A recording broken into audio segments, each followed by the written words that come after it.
Khalsa college governing council television ਵੇਖ ਰਹੇ ਸਾਰੇ ਹੀ ਦਰਸ਼ਕਾਂ ਨੂੰ ਪਿਆਰ ਭਰੀ ਸਤਿ ਸ਼੍ਰੀ ਅਕਾਲ। ਅੱਜ ਦਾ ਸਾਡਾ ਵਿਸ਼ਾ ਹੈ ਫ੍ਰੀ ਲੀਗਲ ਏਡ ਕੀ ਹੈ। ਕਾਨੂੰਨ ਦੇ ਨਾਲ ਆਉਂਦੀਆਂ ਮੁਸ਼ਕਲਾਂ ਤੋਂ ਕਿੱਦਾਂ ਜਾਣੂ ਹੋਣਾ ਚਾਹੀਦਾ ਸਾਡੀ ਆਵਾਮ ਨੂੰ। ਸਾਡੇ ਮਹਿਮਾਨ ਨੇ ਅੱਜ ਦੇ ਡਾਕਟਰ ਜਸਪਾਲ ਸਿੰਘ, ਜੋ ਕਿ ਗੁਰੂ ਨਾਨਕ ਦੇਵ ਯੂਨੀਵਰਸਿਟੀ ਵਿੱਚ ਪ੍ਰੋਫੈਸਰ ਵੀ ਰਹੇ ਲਾਅ ਡਿਪਾਰਟਮੈਂਟ ਦੇ ਅਤੇ ਹੈੱਡ ਆਫ ਡਿਪਾਰਟਮੈਂਟ ਵੀ ਰਹੇ ਲਾਅ ਡਿਪਾਰਟਮੈਂਟ ਦੇ। ਹੁਣ ਅਜੋਕੇ ਸਮੇਂ ਦੇ ਵਿੱਚ ਖਾਲਸਾ ਕਾਲਜ ਆਫ ਲਾਅ ਦੇ ਪ੍ਰਿੰਸੀਪਲ ਨੇ ਅਤੇ ਗੁਰੂ ਨਾਨਕ ਦੇਵ ਯੂਨੀਵਰਸਿਟੀ ਦੇ ਵਿੱਚ ਉਹ ਸਿੰਡੀਕੇਟ ਦੇ ਮੈਂਬਰ ਰਹੇ, ਸੈਨੇਟ ਦੇ ਮੈਂਬਰ ਰਹੇ ਅਤੇ Punjab state legal services authority ਦੇ ਵੀ ਮੈਂਬਰ ਰਹੇ, ਜੋ ਕਿ ਪੰਜਾਬ ਦੇ ਗਵਰਨਰ ਹੋਣਾ ਨੇ ਇਹਨਾਂ ਨੂੰ ਲੀਗਲ ਮੈਂਬਰ ਬਣਾਇਆ ਸੀਗਾ। ਬਹੁਤ ਹੀ ਨਾਮਵਰ ਸ਼ਖਸੀਅਤ ਨੇ। ਸਾਡੇ ਦੂਸਰੇ ਮਹਿਮਾਨ ਨੇ ਡਾਕਟਰ ਪੂਰਨਿਮਾ ਖੰਨਾ, ਜੋ ਕਿ ਬਹੁਤ ਹੀ ਕਾਨੂੰਨ ਦੇ ਨਾਲ ਲੰਮੇ ਸਮੇਂ ਤੋਂ ਗਿਆਨ ਵੀ ਦੇ ਰਹੇ ਨੇ। ਇਹ ਗੁਰੂ ਨਾਨਕ ਦੇਵ ਯੂਨੀਵਰਸਿਟੀ ਦੇ ਵਿੱਚ ਇਹਨਾਂ ਦਾ 6 ਸਾਲ ਪੜ੍ਹਾਉਣ ਦਾ ਤਜਰਬਾ ਰਿਹਾ। ਖਾਲਸਾ ਕਾਲਜ ਆਫ ਲਾਅ ਦੇ ਵਿੱਚ ਤਕਰੀਬਨ 2 ਸਾਲ ਹੋ ਗਏ ਆ ਸੇਵਾਵਾਂ ਦੇ ਰਹੇ ਨੇ। ਹੋਰ ਵੀ ਜਿਸ ਜਗ੍ਹਾ 'ਤੇ ਵੀ ਡਿਬੇਟ ਜਾਂ ਲੈਕਚਰ ਕਾਨੂੰਨ ਦੇ ਨਾਲ ਸੰਬੰਧਿਤ ਹੁੰਦੇ ਆ, ਵੱਧ ਚੜ੍ਹ ਕੇ ਹਿੱਸਾ ਲੈਂਦੇ ਨੇ। ਸਾਡੇ ਤੀਸਰੇ ਮਹਿਮਾਨ ਨੇ ਡਾਕਟਰ ਨਿਧੀ ਸੈਣੀ। ਡਾਕਟਰ ਨਿਧੀ ਸੈਣੀ ਵੀ ਆਪਣੇ ਸਮੇਂ ਦੇ ਵਿੱਚ JRF ਕਲੀਅਰ ਨੇ ਔਰ PU ਤੋਂ ਇਹਨਾਂ ਨੇ PhD ਕੀਤੀ ਆ ਔਰ ਲੰਬੇ ਸਮੇਂ ਤੋਂ ਹੀ ਗਿਆਨ ਦੀਆਂ ਸੇਵਾਵਾਂ ਦੇ ਰਹੇ ਨੇ। ਸਾਡੇ ਚੌਥੇ ਮਹਿਮਾਨ ਨੇ ਅਸਿਸਟੈਂਟ ਪ੍ਰੋਫੈਸਰ ਹੀ ਪਾਰੁਲ ਕੰਗਨੀਵਾਲ, ਇਹ ਕਿ ਖਾਲਸਾ ਕਾਲਜ ਆਫ ਲਾਅ ਦੇ ਵਿੱਚ ਸੇਵਾਵਾਂ ਦੇ ਰਹੇ ਨੇ। ਔਰ ਇਹ ਸਾਡੇ ਸਾਰੇ ਹੀ ਮਹਿਮਾਨ ਜਦੋਂ ਵੀ ਕਾਨੂੰਨ ਦੇ ਦਾਇਰੇ ਦੀ ਗੱਲ ਹੁੰਦੀ ਆ, ਆਵਾਮ ਨੂੰ ਜਾਗਰਿਤ ਕਰਨ ਲਈ ਇੱਦਾਂ ਦੇ ਸੈਮੀਨਾਰ, ਟੇਬਲ ਟਾਕਸ ਦੇ ਵਿੱਚ ਵੱਧ ਚੜ੍ਹ ਕੇ ਹਿੱਸਾ ਲੈਂਦੇ ਨੇ। ਬਹੁਤ ਧੰਨਵਾਦ, ਤੁਸੀਂ ਸਾਰਿਆਂ ਨੇ ਸਾਨੂੰ ਸਮਾਂ ਦਿੱਤਾ। ਸਰ, ਕਾਨੂੰਨ ਕੀ ਹੈ ਜੀ?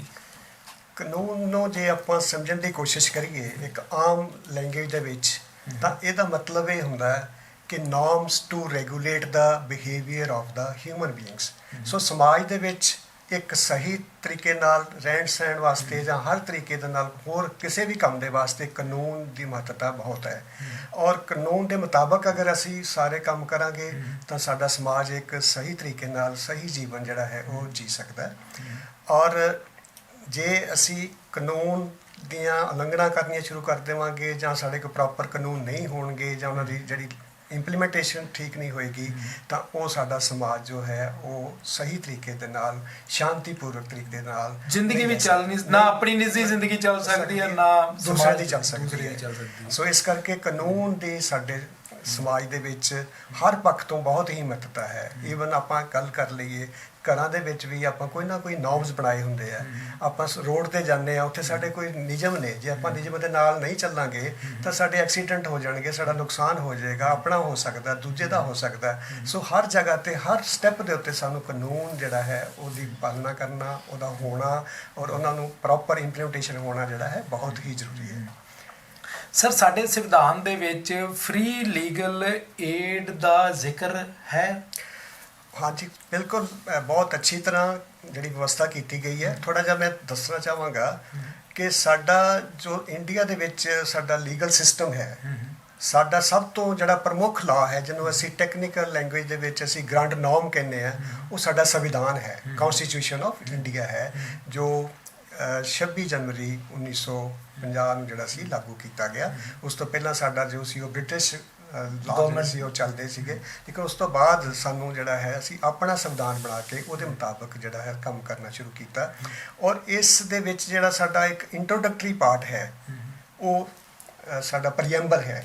ਸੋ ਪ੍ਰੀਐਂਬਲ ਦੇ ਵਿੱਚ ਵੀ ਜਿਹੜਾ ਹੈ ਉਹ ਪ੍ਰੋਵੀਜ਼ਨ ਕੀਤੀ ਗਈ ਹੈ justice, political, economic and social justice ਦੀ ਗੱਲ ਕੀਤੀ ਗਈ ਹੈ ਕਿ ਉਹ ਸਾਡੇ ਜਿਹੜੇ ਰਹਿਣ ਵਾਲੇ ਸਾਡੇ ਜਿਹੜੇ ਸਿਟੀਜ਼ਨਸ ਨੇ, ਸਾਡੇ ਦੇਸ਼ ਦੇ ਵਿੱਚ ਜਿਹੜੇ ਰਹਿਣ ਵਾਲੇ ਲੋਕ ਨੇ, ਉਹਨਾਂ ਨੂੰ ਇਹ ਪ੍ਰੋਵਾਈਡ ਕੀਤਾ ਜਾਏ।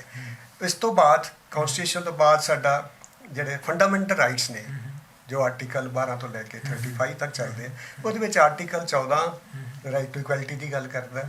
ਇਸ ਤਰ੍ਹਾਂ ਹੀ ਆਰਟੀਕਲ 21 ਦੇ ਵਿੱਚ ਰਾਈਟ ਟੂ ਲਾਈਫ ਦੀ ਗੱਲ ਹੈ। ਔਰ ਫਿਰ ਉਸ ਤੋਂ ਬਾਅਦ ਹੋਰ ਵੀ ਵਿਵਸਥਾ ਕੀਤੀ ਗਈ, ਇੱਕ ਆਰਟੀਕਲ 39A ਐਡ ਕੀਤਾ ਗਿਆ, ਜਿਹਦੇ ਰਾਹੀਂ ਸਪੈਸੀਫਿਕ ਫ੍ਰੀ ਲੀਗਲ ਏਡ ਬਾਰੇ ਵੀ ਗੱਲ ਕੀਤੀ ਗਈ। ਸਰ, ਜਿਵੇਂ ਸਰ ਨੇ ਕਿਹਾ ਕਿ ਸਾਡੇ ਭਾਰਤੀ ਲੋਕਤੰਤਰ ਨੂੰ ਹੋਰ ਜ਼ਿਆਦਾ ਸਟਰੋਂਗ ਬਣਾਉਣ ਦੇ ਵਿੱਚ ਸਾਡੇ ਸੰਵਿਧਾਨ ਦਾ ਇੱਕ ਮੇਨ ਰੋਲ ਰਿਹਾ ਹੈ। ਸਾਡਾ ਸੰਵਿਧਾਨ ਜੋ ਹੈ ਉਹ ਹਰ ਨਾਗਰਿਕ ਨੂੰ ਇੱਕ ਬਰਾਬਰ ਦਾ ਔਰ ਸੁਰੱਖਿਅਤ ਜੀਵਨ ਜੀਣ ਦਾ ਹੱਕ ਦਿੰਦਾ ਹੈ। ਸੋ ਇਹਦੇ ਵਿੱਚ ਹੀ ਫ੍ਰੀ ਲੀਗਲ ਏਡ ਦੀ ਜੋ ਹੈ ਨੀਂਹ ਰੱਖੀ ਜਾ ਚੁੱਕੀ ਹੈ ਕਨਸਟੀਟਿਊਸ਼ਨ ਦੇ ਵਿੱਚ ਹੀ। ਜੇ ਅਸੀਂ ਪ੍ਰੀਐਮਬਲ ਦੇ ਵਿੱਚ ਜਿਵੇਂ ਸਰ ਨੇ ਕਿਹਾ ਸੋਸ਼ਲ ਜਸਟਿਸ ਇਟਸੈਲਫ ਹੀ ਜਿਹੜਾ ਹੈ ਫ੍ਰੀ ਲੀਗਲ ਏਡ ਦਾ ਬੇਸਿਕ ਜਿਹੜਾ ਉਹਨੇ ਬੀਜ ਹੈ ਬਿਗਨਿੰਗ 'ਚ ਕਨਸਟੀਟਿਊਸ਼ਨ 'ਚ ਬੀਜ ਦਿੱਤਾ ਹੈ। ਸੈਕੰਡਲੀ ਅਗਰ ਜਦੋਂ ਅਸੀਂ ਕਨਸਟੀਟਿਊਸ਼ਨ ਬਣਿਆ ਸੀ ਉਦੋਂ ਆਪਾਂ ਸੋਸ਼ਲ ਜਸਟਿਸ ਦੀ ਗੱਲ ਕਰ ਰਹੇ ਹਾਂ, ਮੀਨ ਸਮਾਜਿਕ ਨਿਆਂ ਦੀ। ਜਦੋਂ ਕਨਸਟੀਟਿਊਸ਼ਨ ਬਣਿਆ ਸੀ ਕਿਹਨਾਂ ਨੇ ਬਣਾਇਆ ਸੀ, ਜਿਹਨੂੰ ਆਪਾਂ ਫਾਦਰ ਆਫ ਦਾ ਕਨਸਟੀਟਿਊਸ਼ਨ ਕਹਿੰਦੇ ਆ, ਬਾਬਾ ਸਾਹਿਬ ਅੰਬੇਦਕਰ ਜੀ। ਉਹਨਾਂ ਨੇ ਉਦੋਂ ਹੀ ਕਿਹਾ ਸੀ ਕਿ ਜਿਹੜਾ ਇਕੁਅਲ ਜਸਟਿਸ ਹੈ, ਸੋਸ਼ਲ ਜਸਟਿਸ ਹੈ, ਮੀਨ ਸਮਾਜਿਕ ਜਿਹੜਾ ਨਿਆਂ ਹੈ, ਉਹ ਲੋਕਾਂ ਨੂੰ ਜਦੋਂ ਤੱਕ ਨਹੀਂ ਮਿਲੇਗਾ ਸਾਡੇ ਕਾਨੂੰਨ ਬਣਾਉਣ ਦਾ ਉਦੋਂ ਤੱਕ ਕੋਈ ਫਾਇਦਾ ਨਹੀਂ ਹੋਏਗਾ। ਲਿਵਿੰਗ ਸਾਡੇ ਲਾਜ਼ ਉਦੋਂ ਤੱਕ ਰਹਿਣਗੇ ਜਦੋਂ ਸਭ ਨੂੰ ਇੱਕ ਇਕੁਅਲੀ ਤਰ੍ਹਾਂ ਸਮਾਜਿਕ ਨਿਆਂ ਮਿਲੇਗਾ, ਮਤਲਬ ਬਰਾਬਰ ਸਾਰਿਆਂ ਨੂੰ ਮਿਲੇ ਬਿਲਕੁਲ ਬਰਾਬਰੀ। ਹਾਂ, ਕੋਈ ਕਿਸੇ ਨੂੰ ਕਮਿਊਨਿਟੀ ਦਾ ਜਾਂ ਕਿਸੇ ਨੂੰ ਰਿਲੀਜਨ ਦਾ ਜਾਂ ਫਿਰ ਕਿਸੇ ਨੂੰ ਕਾਸਟ ਦਾ ਧਿਆਨ 'ਚ ਨਹੀਂ ਰੱਖ ਕੇ ਇਕੁਅਲੀ, ਹਾਂ ਅਮੀਰ ਗਰੀਬ ਨੂੰ ਧਿਆਨ 'ਚ ਰੱਖ ਕੇ ਨਹੀਂ ਨਿਆਂ ਜ਼ਿਆਦਾਤਰ ਤੇ ਗਰੀਬ ਦੇ ਜਿਹੜੇ ਲੋਕ ਉਸ ਵਕੀਲ ਨਹੀਂ ਕਰ ਪਾਉਂਦੇ, ਪੇਡ ਨਹੀਂ ਕਰ ਸਕਦੇ, ਉਹਨਾਂ ਲਈ ਤਾਂ ਇਹ ਬਹੁਤ ਸੁੱਖ ਸਹੂਲਤਾਂ ਵਾ ਨਾ, ਆਪਣਾ ਨਿਆਂ ਜਿਹੜਾ ਲੈ ਸਕਦੇ ਆ। ਸਰ ਸਾਡਾ ਦੇਖੋ ਸੰਵਿਧਾਨ ਦੇ ਵਿੱਚ ਬਹੁਤ ਸਾਰੇ ਫੰਡਾਮੈਂਟਲ ਰਾਈਟਸ ਜਿਹੜੇ ਨੇ ਸਾਰੇ ਨਾਗਰਿਕਾਂ ਨੂੰ ਬਰਾਬਰ ਤੌਰ ਤੇ ਅਵੇਲੇਬਲ ਨੇ। ਉਹਨਾਂ ਦੇ ਵਿੱਚ ਮੇਨ ਫੰਡਾਮੈਂਟਲ ਰਾਈਟ ਹੈ right to life under article 21।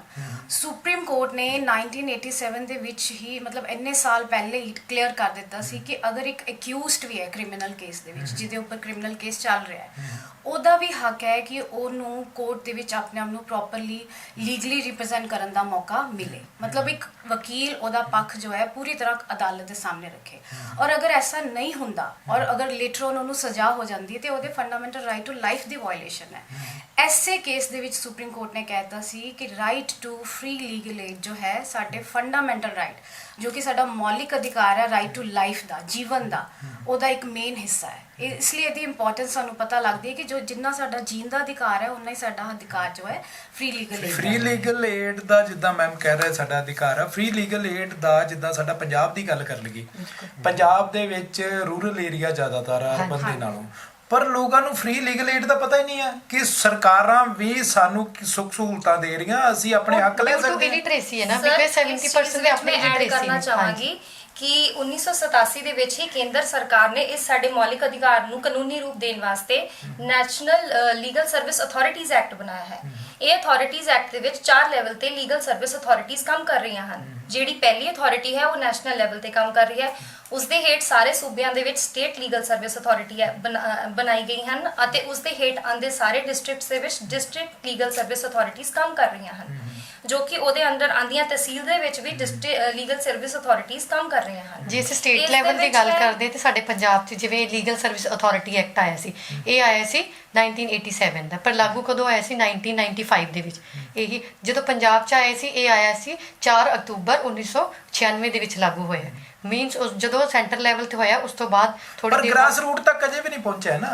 ਅੱਜ ਜਦੋਂ ਅਸੀਂ ਤਹਿਸੀਲਦਾਰ ਦੀ ਵੀ ਪਹੁੰਚ ਚੁੱਕੀ ਹੈ। ਅਸੀਂ ਜਦੋਂ ਨੈਸ਼ਨਲ ਲੀਗਲ ਸਰਵਿਸ ਅਥਾਰਟੀ ਦੀ ਗੱਲ ਕਰਦੇ ਹਾਂ, ਨੈਸ਼ਨਲ ਲੀਗਲ ਸਰਵਿਸ ਅਥਾਰਟੀ ਬਣੀ ਹੀ ਇਸ ਕਰਕੇ ਹੈ ਕਿ ਉਹ ਜਾ ਕੇ ਜਿੰਨੇ ਵੀ ਸਟੇਟ ਤੇ ਡਿਸਟ੍ਰਿਕਟ ਲੀਗਲ ਸਰਵਿਸ ਅਥਾਰਟੀ ਨੇ ਉਹਨਾਂ ਦੇ ਕੰਮ ਨੂੰ ਸੁਪਰਵਾਈਜ਼ ਕਰੇ। ਉਹ ਸੁਪਰਵਾਈਜ਼ ਵੀ ਕਰ ਰਹੀ ਹੈ।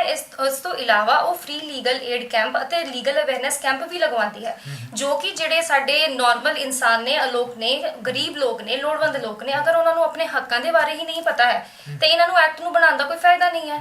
ਇਸ ਕਰਕੇ ਇਹਨਾਂ ਹੱਕਾਂ ਦੇ ਬਾਰੇ ਉਹਨਾਂ ਨੂੰ ਜਾਣਕਾਰੀ ਦੇਣ ਵਾਸਤੇ ਅਤੇ ਫ੍ਰੀ ਲੀਗਲ ਏਡ ਦੀ ਸੁਵਿਧਾ ਨੂੰ ਦਾ ਫਾਇਦਾ ਉਠਾਉਣ ਵਾਸਤੇ ਉਹਨਾਂ ਨੂੰ ਪ੍ਰੇਰਿਤ ਕਰਨ ਲਈ ਫ੍ਰੀ ਲੀਗਲ ਏਡ ਕੈਂਪ ਲਗਾਏ ਜਾਂਦੇ ਨੇ। ਸਾਡੇ ਕਾਫੀ ਯੂਨੀਵਰਸਿਟੀਜ਼ ਤੇ ਲਾਅ ਕਾਲਜਿਸ ਸਪੈਸ਼ਲੀ ਇਹ ਮੁੱਦਾ ਲੈਂਦੇ ਨੇ, ਕਿਉਂਕਿ ਸਾਨੂੰ ਜਿਵੇਂ ਸਾਡੇ ਕਾਲਜ 'ਚ ਵੀ ਮੈਂ ਵੀ ਪੜ੍ਹਾ ਰਹੀ ਹਾਂ, ਮੈਮ ਵੀ ਪੜ੍ਹਾ ਰਹੇ ਨੇ, ਅਸੀਂ ਫਾਈਨਲ ਈਅਰ ਦੇ ਸਟੂਡੈਂਟਸ ਨੂੰ ਇਹ ਸਬਜੈਕਟ ਲਗਾਇਆ ਜਾਂਦਾ ਇੱਕ ਪਬਲਿਕ ਇੰਟਰਸਟ ਲਿਟੀਗੇਸ਼ਨ ਕਰਕੇ, ਜਿਹਦੇ ਵਿੱਚ ਅਸੀਂ ਇੱਕ ਲੀਗਲ ਏਡ ਨੂੰ ਕੀ ਹੈ ਉਹਨੂੰ ਲਈ ਪ੍ਰਮੋਟ ਕਰਦੇ ਹਾਂ। ਬਕਾਇਦਾ ਅਸੀਂ ਥਿਊਰੀ ਵੀ ਕਰਾਉਂਦੇ ਹਾਂ, ਪ੍ਰੈਕਟੀਕਲ ਵੀ ਕਰਾਉਂਦੇ ਹਾਂ। ਹਰ ਇੱਕ ਯੂਨੀਵਰਸਿਟੀ 'ਚ ਵੀ ਡਿਪਾਰਟਮੈਂਟ ਵੱਲੋਂ ਇਹ ਇੱਕ ਇਨੀਸ਼ੀਏਟਿਵ ਲਿਆ ਜਾਂਦਾ ਹੈ ਕਿ ਇੱਕ ਹਰ ਸਾਲ ਇੱਕ ਲੀਗਲ ਏਡ ਕੈਂਪ ਲੱਗਦਾ ਹੈ, ਪਲੱਸ ਇੱਕ ਤੁਸੀਂ ਪਿੰਡਾਂ ਵਿੱਚ ਜਾ ਕੇ ਵੀ ਲੀਗਲ ਏਡ ਕੈਂਪ ਕਰਦੇ ਹੋ, ਸੋ ਦੈਟ ਅਸੀਂ ਲੀਗਲ ਅਵੇਅਰਨੈਸ ਲੋਕਾਂ ਨੂੰ ਪ੍ਰੋਵਾਈਡ ਕਰਾ ਚਾਹੂੰਗਾ ਕਿ ਬਾਰ ਕਾਉਂਸਲ ਆਫ ਇੰਡੀਆ ਜੋ ਲੀਗਲ ਐਜੂਕੇਸ਼ਨ ਨੂੰ ਰੈਗੂਲੇਟ ਕਰਦੀ ਹੈ ਨੈਸ਼ਨਲ ਲੈਵਲ ਤੇ, ਔਰ ਹਰ ਕਾਲਜ ਹਰ ਯੂਨੀਵਰਸਿਟੀ ਦਾ ਡਿਪਾਰਟਮੈਂਟ ਉਹਦੀ ਅਪਰੂਵਲ ਨਾਲ ਹੀ ਜਿਹੜਾ ਹੈ ਉਹ ਚੱਲਦਾ ਹੈ। ਔਰ ਉਹਨਾਂ ਦੇ ਰੂਲਸ ਦੇ ਵਿੱਚ ਜੋ ਬਾਰ ਕਾਉਂਸਲ ਆਫ ਇੰਡੀਆ ਦੇ ਰੂਲਸ ਨੇ ਉਹਦੇ ਵਿੱਚ ਇੱਕ ਸਪੈਸੀਫਿਕ ਪ੍ਰੋਵੀਜ਼ਨ ਹੈ ਕਿ ਹਰ ਕਾਲਜ ਦੇ ਵਿੱਚ, ਹਰ ਯੂਨੀਵਰਸਿਟੀ ਡਿਪਾਰਟਮੈਂਟ ਦੇ ਵਿੱਚ ਇੱਕ ਫ੍ਰੀ ਲੀਗਲ ਏਡ ਕਲੀਨਿਕ ਹੋਏਗੀ। ਔਰ ਸਾਡੇ ਖਾਲਸਾ ਕਾਲਜ ਆਫ ਲਾਅ ਦੇ ਵਿੱਚ ਵੀ ਅਸੀਂ ਇਹ ਸਥਾਪਿਤ ਸ਼ੁਰੂ ਕੀਤੀ ਹੈ, ਕਿਉਂਕਿ ਇਹ ਵੈਸੇ ਵੀ ਰਿਕੁਆਇਰਮੈਂਟ ਵੀ ਹੈ ਪਰ ਅਸੀਂ ਉਹ ਕੰਮ ਵੀ ਕਰ ਰਹੇ ਹਾਂ। ਉਹਦੇ ਵਿੱਚ ਕੋਈ ਵੀ ਜਿਹੜਾ ਹੈ ਵਿਅਕਤੀ ਆ ਕੇ ਸਾਡੇ ਕੋਲ ਕਾਨੂੰਨੀ ਰਾਏ ਜਿਹੜੀ ਉਹ ਲੈ ਸਕਦਾ ਹੈ। ਸਾਡੇ ਕਾਲਜ ਦੇ ਵਿੱਚ ਬਹੁਤ ਅੱਛੇ ਸਟੈਂਡਰਡ ਦੇ ਅਧਿਆਪਕ ਨੇ, ਉਹਨਾਂ ਦੀ ਬੜੀ ਵਾਸਟ ਨੌਲੇਜ ਹੈ। ਵੱਖਰੇ ਵੱਖਰੇ ਅਦਾਰਿਆਂ ਦੇ ਵਿੱਚ ਵੱਖਰੇ ਵੱਖਰੇ ਫੀਲਡ ਦੇ ਵਿੱਚ ਉਹਨਾਂ ਦਾ ਜਿਹੜਾ ਹੈ ਉਹ ਕਾਫੀ ਗਿਆਨ ਹੈ। ਸੋ ਇਸ ਕਰਕੇ ਉਹ ਤਜਰਬਾ ਹੈ, ਉਹਦੇ 'ਚੋਂ ਆਪਣੀ ਉਹ ਸਪੈਸ਼ਲਾਈਜ਼ ਜੋ ਉਹਨਾਂ ਦੀ ਨੌਲੇਜ ਹੈ ਉਹਦੇ ਥਰੂ ਉਹਨਾਂ ਨੂੰ ਗਾਈਡ ਕਰ ਸਕਦੇ ਆ। ਇਸ ਤੋਂ ਇਲਾਵਾ ਸਾਡੇ ਜਿਹੜੇ ਪਾਸ ਆਊਟ ਕੋਈ ਸਾਡੇ ਸਟੂਡੈਂਟਸ ਹੋ ਜਾਂਦੇ ਨੇ, ਅਸੀਂ ਉਹਨਾਂ ਦੀਆਂ ਵੀ ਸਰਵਿਸਿਜ਼ ਲੈਂਦੇ ਆ, ਜਿਹੜੇ ਫ੍ਰੀ ਲੀਗਲ ਏਡ ਕਲੀਨਿਕ ਦੇ ਵਿੱਚ ਆ ਕੇ ਅਸੀਂ ਉਹਨਾਂ ਨੂੰ ਬੁਲਾ ਕੇ ਉਹਨਾਂ ਨਾਲ ਅਸੀਂ ਇਸ ਜਿਹੜੀ ਤੁਸੀਂ ਫ੍ਰੀ ਲੀਗਲ ਏਡ ਦੇ ਕੈਂਪ ਦੀ ਜਾਂ ਗੱਲ ਕਰਦੇ ਹੋ, ਤੁਸੀਂ ਪਿੰਡਾਂ 'ਚ ਵੀ ਜਾ ਕੇ ਕਰਦੇ ਹੋ ਕਿ ਜਾਂ ਕਾਲਜ ਦੇ ਵਿੱਚ? ਹਾਂਜੀ ਹਾਂਜੀ ਇਹਦੇ ਵਿੱਚ ਇਹ ਹੈ ਕਿ ਸਾਡੇ ਕਾਲਜ ਨੇ ਸਰ ਇੱਕ ਪਿੰਡ ਅਡਾਪਟ ਕੀਤਾ ਹੋਇਆ ਹੈ ਕਲੇਰ। ਨਾ ਸਿਰਫ ਅਸੀਂ ਹਰ ਸਾਲ ਉੱਥੇ ਫ੍ਰੀ ਲੀਗਲ ਲਿਟਰੇਸੀ ਕੈਂਪ ਲਗਾਉਂਦੇ ਹਾਂ, ਰਾਦਰ ਉਹਦੇ ਜਿਹੜੇ ਆਸ-ਪਾਸ ਦੇ ਏਰੀਆ ਉਹਨਾਂ ਦੇ ਵਿੱਚ ਵੀ ਹਰ ਸਾਲ ਸਾਡਾ ਕਾਲਜ ਜੋ ਹੈ ਕਈ ਵਾਰ ਸਾਲ ਦੇ ਵਿੱਚ 2 ਵਾਰ ਵੀ ਲੀਗਲ ਲਿਟਰੇਸੀ ਕੈਂਪ ਲਗਾਉਂਦੇ ਰਹਿੰਦੇ ਨੇ। ਤੋ ਬੜੀ ਵੱਡੀ ਗੱਲ ਆ ਜੇ ਇਦਾਂ ਸਾਰੇ ਲਾਅ ਕਾਲਜ ਪਿੰਡ ਜ਼ਿਆਦੀ ਤਾਦਾਦ ਦੇ ਵਿੱਚ ਅਡਾਪਟ ਕਰ ਲੈਣਗੇ ਤਾਂ ਮੇਰਾ ਖਿਆਲ ਨਹੀਂ ਆ ਕਿ ਪਿੰਡਾਂ ਦੇ ਵਿੱਚ ਵੀ ਇਹ ਜਿਹੜੀ ਲੋਕਾਂ ਨੂੰ ਮੁਸ਼ਕਲ ਆਉਂਦੀ ਆ ਕਿ ਸਰਕਾਰਾਂ ਨੇ ਸੁਵਿਧਾ ਦਿੱਤੀਆਂ ਵਾ ਪਰ ਉਹਨਾਂ ਨੂੰ ਗਿਆਨ ਤੋਂ ਵਾਂਝੇ ਹੁੰਦੇ ਲੈ ਨਹੀਂ ਪਾ ਰਹੇ, ਫਾਇਦਾ ਨਹੀਂ ਲੈ ਪਾਉਂਦੇ। ਸਰ ਮੈਂ ਇੱਥੇ ਆਪਣੇ ਦਰਸ਼ਕਾਂ ਨੂੰ ਇਹ ਵੀ ਦੱਸਣਾ ਚਾਹਾਂਗੀ ਕਿ ਸਾਡੇ ਡਿਸਟ੍ਰਿਕਟ ਅੰਮ੍ਰਿਤਸਰ ਦੇ ਵਿੱਚ ਵੀ ਡਿਸਟ੍ਰਿਕਟ ਲੀਗਲ ਸਰਵਿਸ ਅਥਾਰਟੀ ਕੰਮ ਕਰ ਰਹੀ ਹੈ ਅਤੇ ਇਸ ਡਿਸਟ੍ਰਿਕਟ ਲੀਗਲ ਅਥਾਰਟੀ ਦੇ ਜਿਹੜੇ ਚੇਅਰਮੈਨ ਨੇ ਉਹ ਸਾਡੇ ਅੰਮ੍ਰਿਤਸਰ ਦੇ ਹੀ ਡਿਸਟ੍ਰਿਕਟ ਐਂਡ ਸੈਸ਼ਨ ਜੱਜ ਹੁੰਦੇ ਨੇ। ਓਕੇ, ਬਾਈ ਐਕਸ ਅਫੀਸ਼ੀਓ ਉਹ ਇੱਥੇ ਦੇ ਡਿਸਟ੍ਰਿਕਟ ਐਂਡ ਸੈਸ਼ਨ ਜੱਜ ਉਧਰ ਦੇ ਚੇਅਰਮੈਨ ਹੁੰਦੇ ਨੇ। ਇਸ ਦੇ ਵਿੱਚ superintendent of police, commissioner of police ਇਸ ਦੇ ਮੈਂਬਰਾਂ ਹੁੰਦੇ ਨੇ, ਡਿਪਟੀ ਕਮਿਸ਼ਨਰ ਆਫ ਪੁਲਿਸ ਇਸ ਦੇ ਮੈਂਬਰਾਂ ਹੁੰਦੇ ਨੇ, ਡਿਸਟ੍ਰਿਕਟ ਅਟਾਰਨੀ ਇਸ ਕਾਉਂਸਲ ਦੇ ਵੀ ਮੈਂਬਰ ਹੁੰਦੇ ਨੇ। ਇਸ ਤੋਂ ਇਲਾਵਾ ਪ੍ਰੈਜ਼ੀਡੈਂਟ ਡਿਸਟ੍ਰਿਕਟ ਬਾਰ ਐਸੋਸੀਏਸ਼ਨ ਦੇ ਵੀ ਇਸ ਦੇ ਮੈਂਬਰ ਹੁੰਦੇ ਨੇ। ਇੱਕ ਸੀਜੀਐਮ ਨੂੰ ਵੀ ਨਿਯੁਕਤ ਕੀਤਾ ਜਾਂਦਾ ਹੈ ਇਸ ਦੇ ਮੈਂਬਰ। ਉਹ ਮੈਂਬਰ ਸੈਕਟਰੀ ਹੁੰਦੇ ਨੇ, member secretary judicial minister level ਦੇ ਇੱਕ ਅਥਾਰਟੀ ਨੂੰ ਮੈਂਬਰ ਸੈਕਟਰੀ ਉਹ ਸਾਰੇ ਜਿਹੜੀ ਵੀ ਜਿੰਨੀ ਵੀ ਇਹਦੀ ਕਾਰਵਾਈ ਹੈ ਉਹਨੂੰ ਸਾਰਾ ਆਰਗੇਨਾਈਜ਼ ਕਰਦੇ ਆ, ਪ੍ਰੋਵਾਈਡ ਕਰਦੇ ਆ। ਕੋਰਟ ਦੇ ਵਿੱਚ ਇੱਕ ਡਿਸਟ੍ਰਿਕਟ ਕੋਰਟ ਦੇ ਬਾਹਰ ਇੱਕ ਲਿਸਟ ਲੱਗੀ ਹੁੰਦੀ ਹੈ, ਬੋਰਡ ਕਹਿ ਦਿਓ ਕਿ ਜਿਹੜੇ ਲੀਗਲ ਜਿਹੜੇ ਐਡਵੋਕੇਟਸ ਨੇ ਜਿਹੜੇ ਇੰਟਰਸਟਿਡ ਨੇ ਜਿਹੜੀ ਇਹ ਸੇਵਾਵਾਂ ਦੇਣ ਲਈ, ਤੇ ਉਹਨਾਂ ਦੇ ਪੂਰੇ ਡਾਟਾ, ਉਹਨਾਂ ਦੇ ਮੋਬਾਈਲ ਨੰਬਰ ਵਗੈਰਾ ਲਿਖੇ ਹੁੰਦੇ ਕਿ ਲੋਕੀ ਉੱਥੋਂ ਜਾ ਕੇ ਸਿੱਧਾ ਉਹਨਾਂ ਨਾਲ ਗੱਲ ਕਰ ਸਕਦੇ, ਕੰਟੈਕਟ ਕਰ ਸਕਦੇ। ਇੱਕ ਪੈਨਲ ਬਣਾਇਆ ਜਾਂਦਾ, ਉਸ ਪੈਨਲ ਦੇ ਵਿੱਚ ਉਹ ਵਕੀਲਾਂ ਦੇ ਜਿਹੜੇ ਸੀਨੀਅਰ ਵਕੀਲ ਜਿਹੜੇ ਇਸ ਥਰੂ ਫ੍ਰੀ ਲੀਗਲ ਏਡ ਦੇ ਰਾਹੀਂ ਉਹਨਾਂ ਨੂੰ ਜਿਹੜੀ ਇਹ ਸੁਵਿਧਾ ਦੇਣ ਦੇ ਚਾਹਵਾਨ ਨੇ, ਸੋ ਉਹਨਾਂ ਨੂੰ ਇਨਕਲੂਡ ਕੀਤਾ ਜਾਂਦਾ ਹੈ। ਤਾਂ ਉਹ ਉੱਥੇ ਜਾ ਕੇ ਜਦੋਂ ਅਪਰੋਚ ਕਰਦਾ ਕੋਈ ਵੀ ਤੇ ਉਹ ਫਿਰ ਉਸ ਪੈਨਲ ਦੇ ਵਿੱਚੋਂ ਉਹਨਾਂ ਨੂੰ ਨਿਯੁਕਤ ਕੀਤਾ ਜਾਂਦਾ ਹੈ। ਡਾਕਟਰ ਸਾਹਿਬ ਦੱਸਿਓ ਜਿਹੜੀ ਫ੍ਰੀ ਲੀਗਲ ਏਡ ਆ ਉਹਦੇ ਵਿੱਚ ਜੇ ਕਿਸੇ ਨੂੰ ਕੋਈ ਮੰਨ ਲਓ ਦਾਜ ਪ੍ਰਤੀ ਆ ਜਾਂ ਕੋਈ ਕਿਸੇ ਹੋਰ ਪ੍ਰਤੀ ਪੀੜਤ ਆ, ਉਹਦਾ ਵੱਖ-ਵੱਖ ਵਿਲੱਖਣ ਕਰਕੇ ਵਕੀਲ ਦਿੱਤੇ ਜਾਂਦੇ ਆ ਕਿ ਕਿੱਦਾਂ ਕੀਤਾ ਕਿਸੇ ਵੀ ਕੇਸ ਦੇ ਵਿੱਚ ਜਿਹੜੇ ਕਿਸੇ ਨੂੰ ਕਾਨੂੰਨੀ ਸਹਾਇਤਾ ਚਾਹੀਦੀ ਹੈ ਤਾਂ ਉਹਦੇ ਵਾਸਤੇ ਉਹ ਹੱਕਦਾਰ ਹੈ। ਔਰ ਇਸ ਤਰ੍ਹਾਂ ਹੀ ਜਿਹੜਾ ਲੀਗਲ ਸਰਵਿਸ ਅਥਾਰਟੀ ਐਕਟ ਦੀ ਗੱਲ ਕੀਤੀ ਗਈ ਹੈ 1987 ਦਾ, ਉਹਦੇ ਵਿੱਚ ਸੈਕਸ਼ਨ 12 'ਚ ਸਾਰਾ ਦੱਸਿਆ ਗਿਆ ਕਿ ਕੌਣ ਜਿਹੜਾ ਹੈ ਉਹ ਇਸ ਦਾ ਹੱਕਦਾਰ ਹੈ ਔਰ ਇਸ ਫ੍ਰੀ ਲੀਗਲ ਏਡ ਜਿਹੜੀ ਹੈ ਉਹ ਮਿਲ ਸਕਦੀ ਹੈ ਤੇ ਕਿਹਨੂੰ ਨਹੀਂ ਮਿਲ ਸਕਦੀ ਉਹਦੀ ਵੀ ਵਿਵਸਥਾ ਜਿਹੜੀ ਉਹ ਕੀਤੀ ਗਈ ਹੈ। ਸੋ ਉਹ ਪੈਨਲ ਦੇ ਵਿੱਚੋਂ ਵੱਖਰੇ ਜਿਹੜੇ ਐਕਸਪਰਟਸ ਨੇ, ਐਡਵੋਕੇਟ ਜਿਹੜੇ ਪ੍ਰੈਕਟਿਸ ਕਰ ਰਹੇ ਨੇ, ਸੋ ਉਹਨਾਂ ਨੂੰ ਇੰਗੇਜ ਕਰਕੇ ਗਵਰਨਮੈਂਟ ਵੱਲੋਂ ਫ੍ਰੀ ਜਿਹੜਾ ਉਹਨਾਂ ਨੂੰ ਪ੍ਰੋਵਾਈਡ ਕੀਤਾ ਜਾਂਦਾ ਔਰ ਉਹਨਾਂ ਨੂੰ ਜਿਹੜਾ ਮੁਆਵਜ਼ਾ ਹੈ ਉਹ ਸਰਕਾਰ ਦਿੰਦੀ ਹੈ, ਜੋ ਵੀ ਉਹਨਾਂ ਦਾ। ਇਹਦੇ ਵਿੱਚ ਕੋਰਟ ਫੀਸ ਇਨਕਲੂਡ ਹੁੰਦੀ ਹੈ, ਜਿੰਨੇ ਵੀ ਡਾਕੂਮੈਂਟੇਸ਼ਨ ਦੇ ਤੁਹਾਨੂੰ ਪੇਪਰ ਜਿਹੜੀ ਵੀ ਫੀਸ ਲੱਗਦੀ ਹੈ, ਵਕੀਲ ਦੀ ਵੀ ਫੀਸ ਜਿਹੜੀ ਉਹ ਸਭ ਕੁਝ ਕੌਣ ਕਰਾਉਂਦਾ? ਡਾਕੂਮੈਂਟ ਦੀ ਕਾਪੀ ਲੈਣੀ ਹੈ, ਸਾਰੀ ਕੁਝ ਸਰਕਾਰ ਕਿਹਾ ਜਾਂਦਾ ਕਾਨੂੰਨ ਦੇ ਜਿਹੜੇ ਆਉਂਦੇ ਆ ਨਤੀਜੇ ਆਉਂਦੇ ਆ ਜਾਂ ਉਹਨਾਂ ਦੇ ਫੈਸਲੇ ਕਹਿ ਸਕਦੇ ਆਪਾਂ ਆਉਂਦੇ ਆ ਜਿਹੜੇ ਇਹ ਫੈਸਲੇ ਜਿਹੜੇ ਜਲਦੀ ਆ ਜਾਂਦੇ ਆ ਕਿ ਜਾਂ ਵੀ ਤਕਰੀਬਨ ਲਮਕ ਜਾਂਦੇ ਆ? ਫ੍ਰੀ ਲੀਗਲ ਏਡ ਦਾ ਮਤਲਬ ਸਿਰਫ ਇਹ ਹੈ ਕਿ ਉਹਨਾਂ ਨੂੰ ਅਸੀਂ ਮੁਫਤ ਕਾਨੂੰਨੀ ਸਹਾਇਤਾ ਦੇਣੀ ਹੈ, ਬਾਕੀ ਤਾਂ ਜਿਹੜਾ ਪ੍ਰੋਸੀਜਰ ਹੈ ਕੋਰਟ ਦਾ ਉਹ ਪੂਰਾ ਉਸੇ ਤਰ੍ਹਾਂ ਹੀ ਫੋਲੋ ਸਰ ਇਹਦੇ ਵਿੱਚ ਮੈਂ ਇੱਕ ਚੀਜ਼ ਇੱਥੇ ਇਹ ਵੀ ਐਡ ਕਰਨਾ ਚਾਹਾਂਗੀ ਕਿ ਜਿਹੜੇ ਸਾਡੀਆਂ ਲੀਗਲ ਸਰਵਿਸ ਅਥਾਰਟੀਜ਼ ਨੇ ਉਹਨਾਂ ਨੇ ਆਪਣੇ ਐਕਟ ਦੇ ਰਾਹੀਂ ਹੀ ਇਸ ਪ੍ਰੋਵੀਜ਼ਨ ਨੂੰ ਵੀ ਬਣਾਇਆ ਹੈ ਕਿ ਇਸ ਦੇ ਵਿੱਚ ਆਪਸੀ ਸੁਲਹ ਸਹਿਮਤੀ ਨਾਲ ਬੈਠ ਕੇ ਅਗਰ ਦੋ ਪਾਰਟੀਆਂ ਦੋ ਧਿਰਾਂ ਆਪਸ ਦੇ ਵਿੱਚ ਕੋਈ ਕੇਸ ਨੂੰ ਨਿਪਟਾ ਸਕਦੀਆਂ ਹਨ ਤੇ ਉਸ ਨੂੰ ਵੀ ਇਨਕਰੇਜ ਕੀਤਾ ਜਾਂਦਾ ਹੈ। ਜਿਵੇਂ ਕਿ ਆਲਟਰਨੇਟ ਡਿਸਪਿਊਟ ਰੈਜ਼ੋਲੂਸ਼ਨ ਦਾ ਕਨਸੈਪਟ ਹੈ ਜਿਹਦੇ ਵਿੱਚ ਕਿ ਆਰਬਿਟ੍ਰੇਸ਼ਨ, ਕੰਸੀਲੀਏਸ਼ਨ ਅਤੇ ਮੀਡੀਏਸ਼ਨ ਆਉਂਦਾ ਹੈ। ਇਸ ਚੀਜ਼ ਨੂੰ ਵੀ ਜਿਹੜੀ ਨੈਸ਼ਨਲ ਲੀਗਲ ਸਰਵਿਸ ਅਥਾਰਟੀ ਹੈ ਉਸ ਚੀਜ਼ ਨੂੰ ਇਨਕਰੇਜ ਕਰਦੀ ਹੈ ਕਿ ਜਿਹੜੀਆਂ ਦੋਨੋਂ ਪਾਰਟੀਆਂ ਹੈਗੀਆਂ ਸੁਲਹ ਸਹਿਮਤੀ ਨਾਲ ਬੈਠ ਕੇ ਅਗਰ ਆਪਸ ਵਿੱਚ ਕੋਈ ਮੁੱਦੇ ਨੂੰ ਨਿਪਟਾ ਸਕਦੀਆਂ ਹਨ।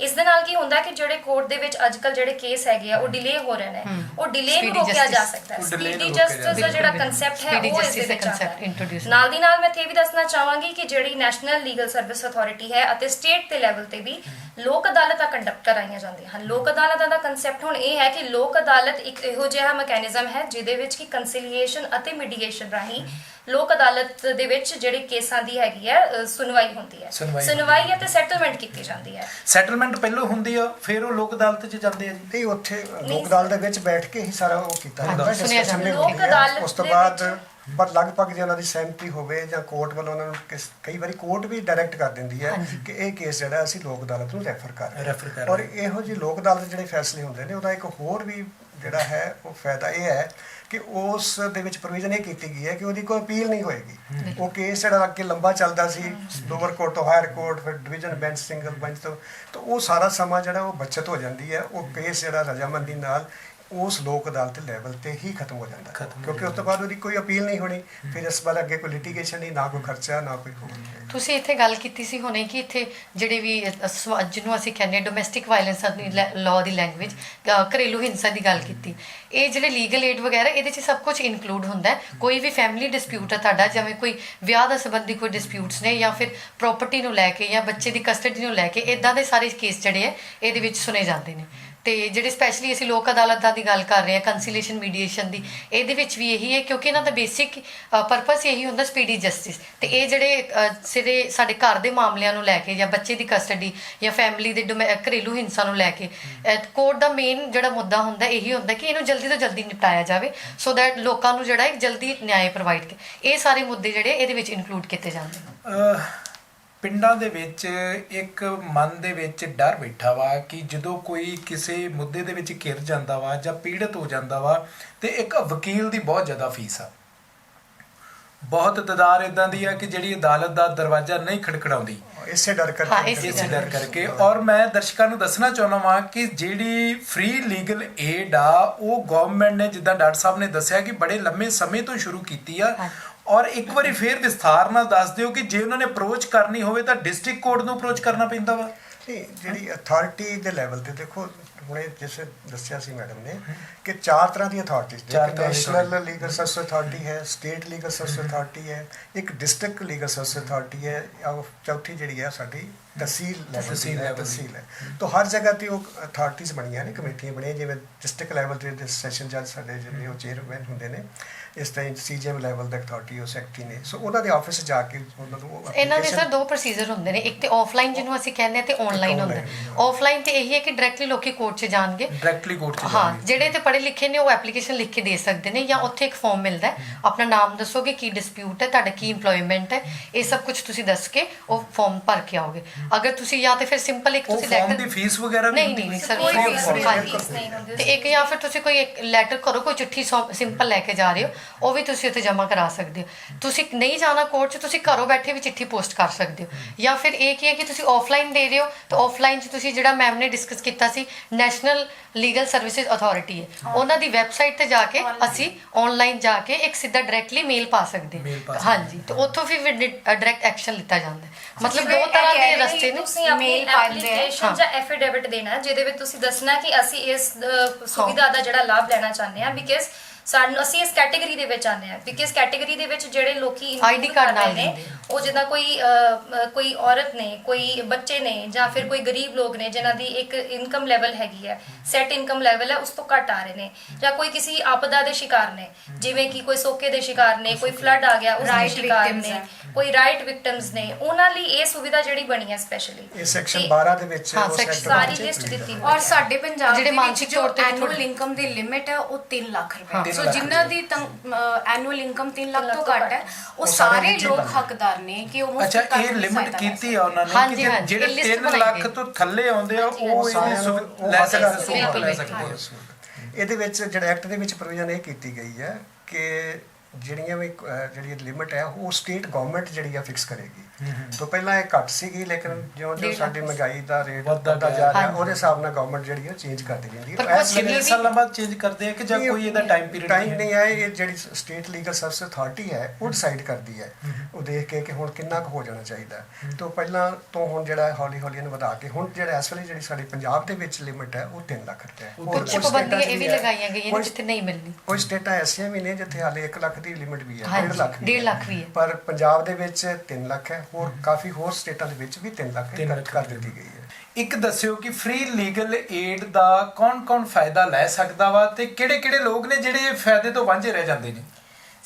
ਸਰ ਇਸ ਦੇ ਵਿੱਚ ਮੈਂ ਦੱਸਣਾ ਚਾਹਾਂਗੀ ਆਪਣੇ ਦਰਸ਼ਕਾਂ ਨੂੰ ਕਿ ਸੈਕਸ਼ਨ 12 ਹੈ ਲੀਗਲ ਸਰਵਿਸ ਅਥਾਰਟੀਜ਼ ਐਕਟ ਦਾ, ਜਿਹਦੇ ਵਿੱਚ ਦਿੱਤੀ ਹੋਈ ਹੈ ਕੁਝ ਇੱਕ ਲੋਕਾਂ ਦੀ ਕੈਟੇਗਰੀ ਕਿ ਇਹ ਲੋਕੀ ਜਾ ਕੇ ਫ੍ਰੀ ਲੀਗਲ ਏਡ ਦਾ ਜਿਹੜਾ ਲਾਭ ਹੈ ਉਸ ਐਕਟ ਦੇ ਹੇਠ ਉਠਾ ਸਕਦੇ ਨੇ।